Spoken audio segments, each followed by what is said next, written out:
கொரிந்தியர் 8ஆம் அதிகாரம் 9வது வசனம்.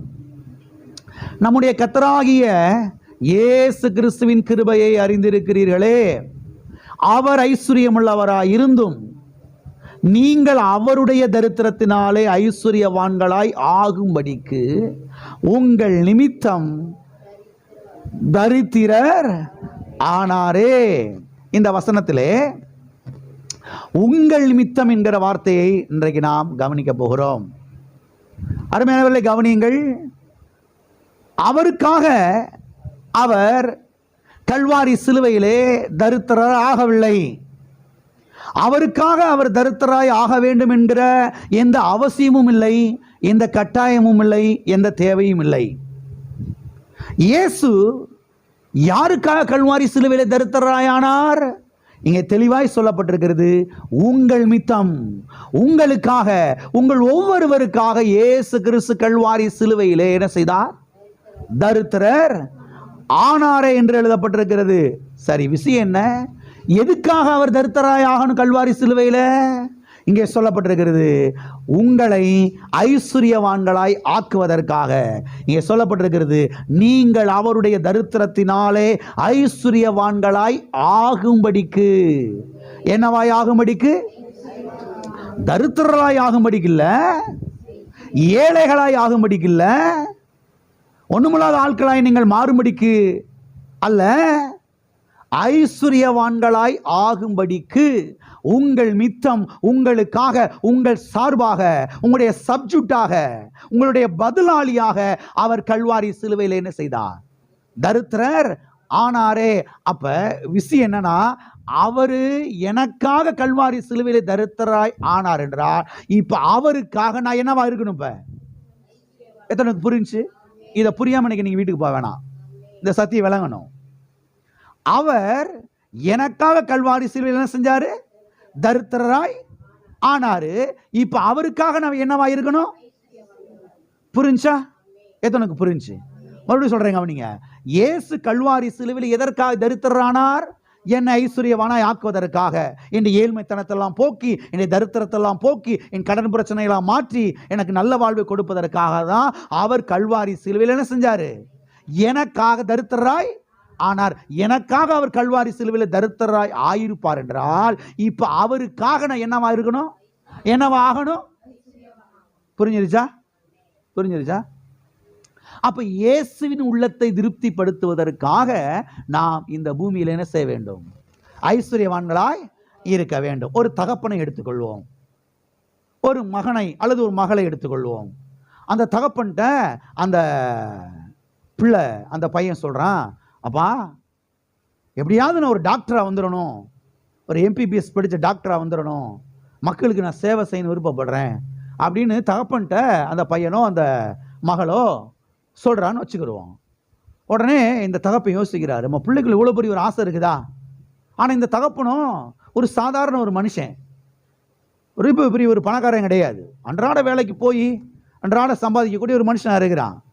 ஆனாலும் இந்த பிள்ளையுடைய ஆசையை நிறைவேற்ற, இந்த பிள்ளை எப்படியாவது ஒரு எம்பிபிஎஸ்ஸாக படிக்க வைக்கணும், டாக்டராக படிக்க வைக்கணும், எப்படியாவது கொண்டு வரணும், என்ன பாடுபட்டாலும் பரவாயில்ல, என் உடம்பே தேஞ்சாலும் பரவாயில்ல என்று பாருங்க, அதை ஒரு லட்சியமாக எடுத்துக்கிட்டு இந்த தகப்பன் பாருங்க ஒவ்வொரு நாளும் ரவ்வா பகலா உழைச்சு, எல்லாம் கவனிச்சிட்டே வாங்க, ரவ்வா பகலா உழைச்சு காசு பணத்தை கொண்டு வந்து கொடுக்குறாரு, படிக்க வைக்கிறாரு, 10வது பிறகு படிக்க வைக்கிறாரு. அதுவே அவருக்கு பெரிய சவாலாக இருக்குது, அவ்வளோ ஃபீஸ் கட்ட வேண்டி இருக்குது.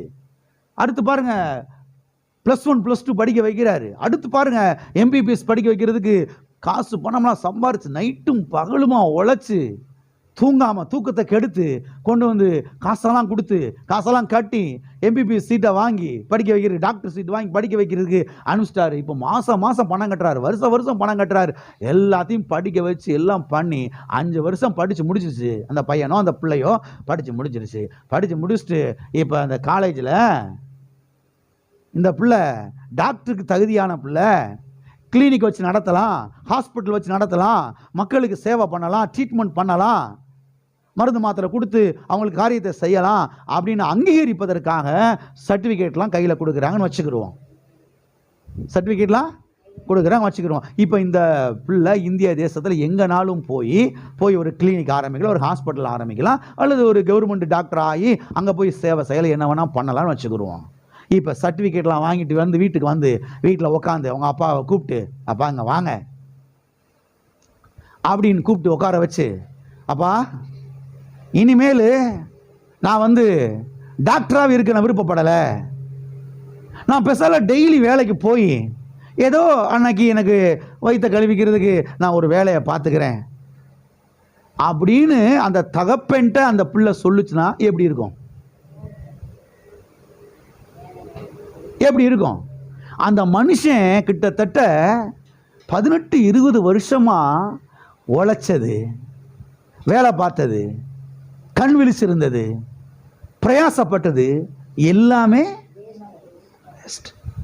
அப்ப இந்த தகப்பனுடைய உள்ள எப்ப பூரிப்படையும்? இந்த தகப்பனுடைய உள்ள எப்ப மகிழ்ச்சி அடையும்? இந்த தகப்பனுடைய உள்ள எப்பொழுது திருப்தி அடையும்? யோசித்து பாருங்க. எப்ப சந்தோஷப்படும்? ஒரு கிளினிக் ஆரம்பிச்சு, ஒரு ஹாஸ்பிட்டல் ஆரம்பிச்சு, ஒரு 10 பேர் 10 பேருக்கு இந்த பையன் இந்த பிள்ளை ட்ரீட்மெண்ட் பண்ணி அவங்க சுகமாய் வீட்டுக்கு போகும்போது அந்த தகப்பை ஓரத்தில் சேர்ல உட்காந்து பார்க்குறாரு பாருங்க, அந்த மகிழ்ச்சி இருக்கு பாருங்க, அதுக்கு ஈடு கிடையவே கிடையாது. இதுதான் இன்னைக்கு இருக்கிற அநேக கிறிஸ்தவங்களுக்கும் அநேக கிறிஸ்தவ பாஸ்டர்களுக்கு விளங்கல. எதுக்காக நான் இந்த பூமியில நல்லா இருக்கணும்? இயேசு கிறிஸ்து கல்வாரி சிலுவையிலே பட்ட பாடுகள் வீணாய் போய்விடக் கூடாது என்பதற்காகவே நான் இந்த பூமியில நல்லா இருக்கணும். இதுதான் ஒவ்வொரு கிறிஸ்தவ விசுவாசிகளுக்கு விளங்கணும்.